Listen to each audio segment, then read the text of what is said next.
Fala galera, tudo bom? Pessoal, eu tô quase dando feliz ano novo de novo para as pessoas que eu encontro, porque tem tanta gente que esperou acabar a semana, e não o carnaval, mas a semana do carnaval, para começar efetivamente fazer as coisas que havia se programado, que eu tô quase achando que o ano começou agora mesmo. Mas bom, eu queria rapidinho falar com vocês. Todos os anos tem os alimentos que são os vilões e os heróis, eles entram, eles saem dessa lista o tempo todo. E alguns alimentos recorrem nisso. Toda hora eles voltam e batem e falam desses alimentos, principalmente entrando e saindo da lista dos vilões. Eu fiz aqui um top 5 que eu queria falar com vocês, que são os alimentos que eu considero mais injustiçados. E para começar, um dos meus favoritos, que é o pão francês. Muita gente condena e demoniza o pão francês, que diz pão francês engorda, pão francês à noite engorda, pão francês com miolo engorda. O que eu acho engraçado é que as mesmas pessoas que demonizam o pão francês endeusam a tapioca. Quando na verdade você tem uma chance muito maior de errar para um excesso de carboidrato com a tapioca do que com o pão francês. Nenhum dos dois é alimento proibido, tá? Não tem nada disso. A diferença é que na tapioca, se você faz uma tapioca com 2 colheres de sopa, rasa, 2 colheres ali, tá? Não é assim. Você já equivale à quantidade de carboidrato que tem no pão francês. Então, é muito mais fácil você errar, porque muitas vezes a gente faz a tapioca de olho, até encher ali o volume que quer, do que o pão francês, que a medida já está pronta. Então, é muito fácil e muito normal você encaixar um pão francês numa dieta, seja para emagrecimento, seja para ganho de massa muscular, seja uma dieta só para ser saudável. Tá? O pão francês não é um alimento que deveria estar fora dessa lista. Segundo alimento é o feijão. E muita gente diz que o feijão engorda, que o feijão não deveria estar em dietas de emagrecimento, quando a verdade é que ele, combinado com arroz, é uma combinação impressionantemente boa para perda de peso. Claro, existem algumas pessoas que com o passar dos anos percebem que vão tendo uma digestão em relação ao feijão um pouco diferente. Mas você vai ficar com um pouco mais de gases ou tem sensação de estufamento. Mas isso normalmente está relacionado a 2 coisas. Primeiro, ao preparo, tá, do feijão. Dependendo da forma de preparo, ele pode ter uma maior fermentação ou menor. E segundo, é a quantidade de consumo. As pessoas que consomem com bastante frequência o feijão, o corpo vai estar habituado. Agora, pessoas que acabam consumindo com pouca frequência vão ter um estranhamento maior em relação ao feijão. Isso tende a aumentar com o tempo, porque a gente vai consolidando hábitos alimentares.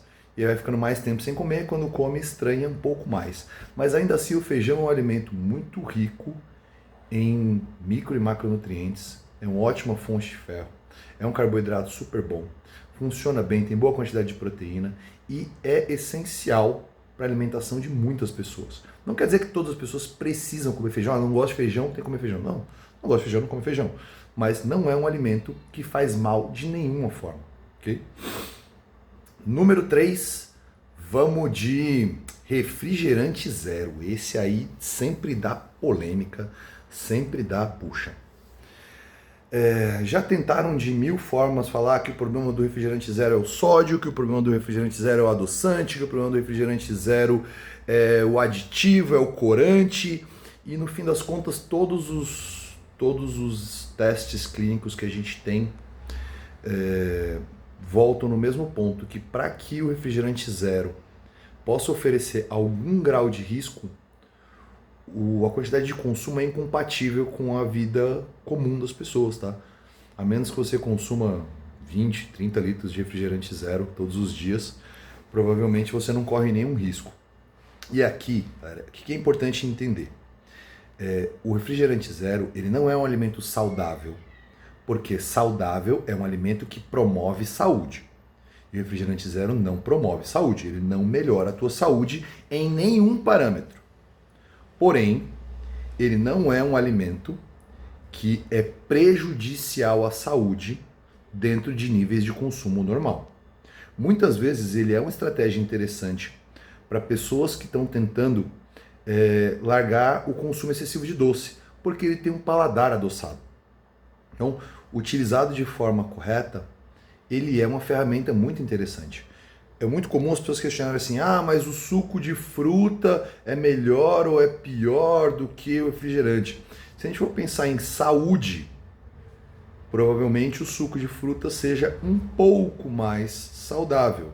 Falando um pouco mais saudável, porque ele passou por um processo de filtragem, né? Você coou o suco, tira aquilo que é mais rico das fibras do suco, que é a fibra da fruta, e deixa só o líquido.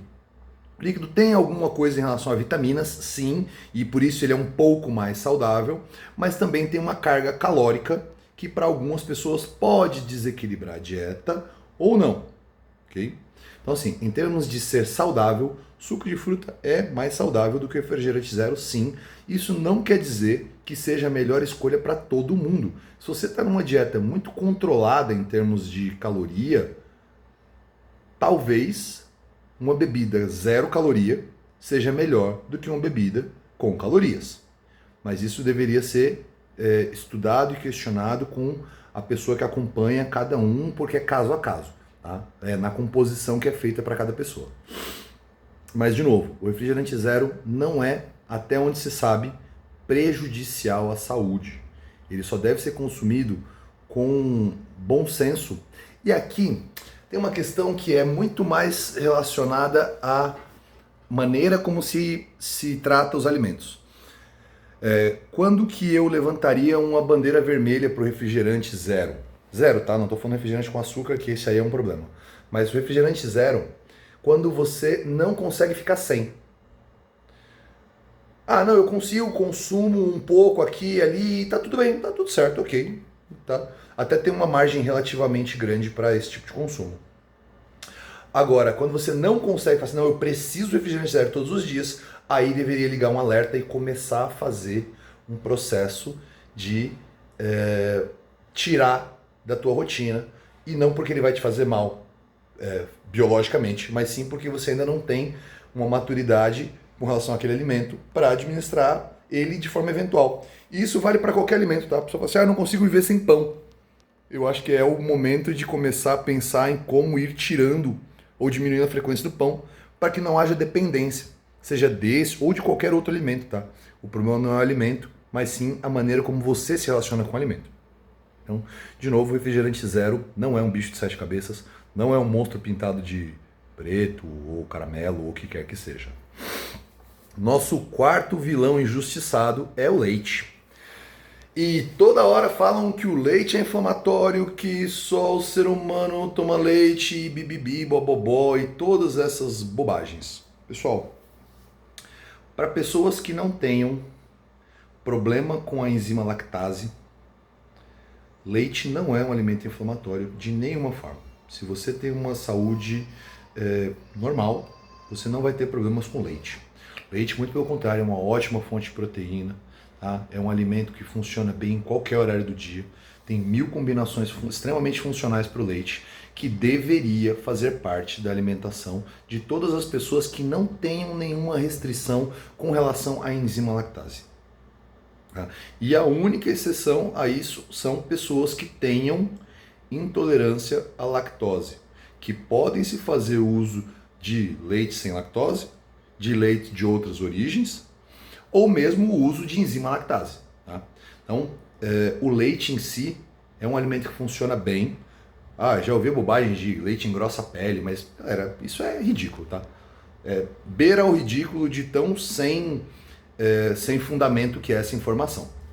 Então, o leite é um alimento que deveria ser consumido ou deveria estar na dieta das pessoas de alguma maneira, leite ou derivados do leite, porque ele é um alimento realmente muito útil.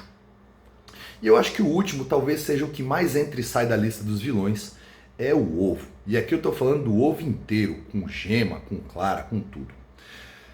Muito se falou que o ovo é vilão, que o ovo pode, o ovo não pode, depois a gema não pode, a gema pode, a clara não pode. E a grande verdade é que assim, se fala muito da gordura que tem contida na gema do ovo. Porém, a gordura do ovo, ela é um LDL, só que nem todo LDL é ruim. Apesar do entendimento de LDL ser a gordura que deve ser maior controlada, a gente tem diferentes tipos de LDL, né? Você tem LDL de partícula grande, que é o caso da gema do ovo, tem LDL de micropartículas, que são as partículas que oxidam e que podem causar obstrução de veia e artéria, e a gente tem LDL de micropartículas já oxidadas. Então, o fato é que o ovo inteiro, o ovo com gema e com clara, ele não só não faz mal, como ele inclusive nos últimos estudos demonstraram que o consumo do ovo inteiro é melhor para o controle do LDL do que só a clara, pela forma de integração da clara e da gema. Então, o consumo do ovo, mesmo que ele tenha uma quantidade de gordura, ele deve ser avaliado em termos de caloria. A quantidade de gorduras que está na tua dieta ou não. E não se o alimento pode ou não pode. Ele é uma ótima fonte de proteína, talvez a fonte de proteína mais barata. Hoje, talvez, porque o ovo está caro. Mas ainda é uma das fontes de proteína mais baratas que a gente consegue consumir. Não faz mal para o coração. Não tem nenhum estudo sério que mostra prejuízo para o coração com o consumo de ovo, mesmo que você seja Graciane Barbosa e coma 40 ovos por dia. Mesmo em quantidades muito grandes, não tem nenhum estudo sério, tá? Randomizado, duplo cego, que tenha uma boa base que demonstre qualquer prejuízo cardíaco com o consumo de ovo. Então, ovo pode consumir de diferentes formas. Eu não gosto de ovo mexido, come ovo cozido, não gosto de ovo cozido, come ovo frito, tem um monte de formas. Tem gente que tem sensação de gases com ovo, tá? A maioria das vezes tem a ver com ovo cozido. Se a pessoa fizer esse ovo frito ou mexido, a tendência com essa questão dos gases é diminuir. Mas é um alimento muito saudável, muito nutritivo e muito funcional. Pessoal, bom, então aí esses são os meus top 5 de injustiçados. Se tem algum alimento que vocês se lembram, que está aí na cabeça de vocês, que esse faz mal, que esse pode ou que esse não pode, manda aí, a gente fala dele também. Bom, abraço para vocês, até mais.